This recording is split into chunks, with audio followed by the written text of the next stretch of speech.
Dituntut jaksa bebas, nasib Supriyani belum jelas pasca tak respon somasi Bupati Konsel. Tuntutan bebas pada persidangan yang dibacakan jaksa penuntut umum belum serta-merta membuat Supriyani bebas dari hukum.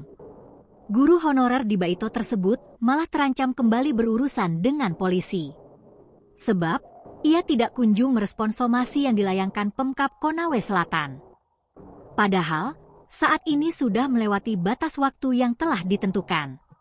Seperti diketahui, Bupati Konsel nekat melayangkan somasi kepada Guru Supriyani imbas dari batal damai dengan Aibda Hashim.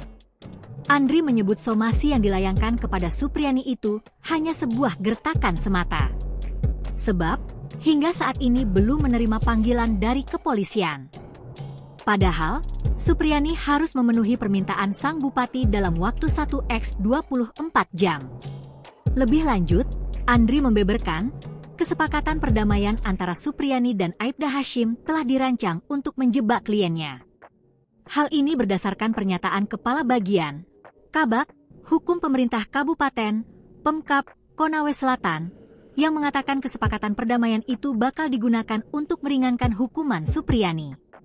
Sebelumnya, Bupati Konawe Selatan, Konsel, Surunudin Dangga tampaknya kecele usai melayangkan somasi ke Guru Supriyani. Pasalnya, kubu Guru Supriyani justru tak takut dengan somasi tersebut. Malah kabarnya, Surunudin bakal dipanggil ke Mendagri untuk dimintai penjelasan terkait masalah ini.